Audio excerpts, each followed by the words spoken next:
రామగుండం సింగరేణి ప్రాంతంలో mining university ESI ఆసుపత్రి నిర్మించాలని పెద్దపల్లి ఎంపీ వంశీకృష్ణ లోక్సభలో డిమాండ్ చేశారు.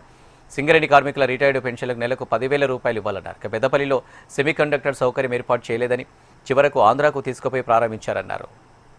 మైనింగ్ యూనివర్సిటీ పెట్టాలని చెప్పి రిక్వెస్ట్ పెట్టినాము. ఈఎస్ఐ హాస్పిటల్ మా దగ్గర సింగరేణి కార్మికులు చాలా మంది ఉంటారు, వారి కోసం ఈఎస్ఐ హాస్పిటల్ పెట్టాలి సార్ అని చెప్పి మేము రిక్వెస్ట్ పెట్టినాం. కానీ దాని ఒక్క ప్రాజెక్ట్ కూడా ఫండ్స్ ఇవ్వకుండా ఈ సెంటర్ మమ్మల్ని శిక్షిస్తుందని చెప్పి ఈ సభాముఖంగా తెలియజేస్తున్నాం సార్.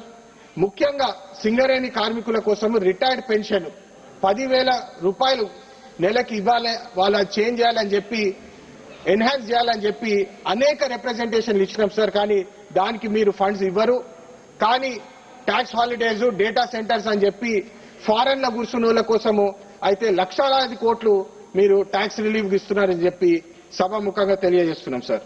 సార్ మేము సెమీకండక్టర్ ఫెసిలిటీ కావాలని చెప్పి పెద్దపల్లిలో 1,000 కోట్లతోటి సెమీకండక్టర్ ఫెసిలిటీ పెడితే మాకు చాలా మందికి ఉపాధి కల్పిస్తామని చెప్పి రిప్రజెంటేషన్ చేసినాం. కానీ లాస్ట్ మినిట్ అన్యాయంగా ఆంధ్ర తీసుకుపోయి అక్కడ ఎస్టాబ్లిష్ చేయడం జరిగింది సార్. ఇది న్యాయం కాదని చెప్పి మేము దీని మీద మళ్ళొకసారి పోరాటం చేస్తామని చెప్పి మీకు తెలియజేస్తున్నాం సార్.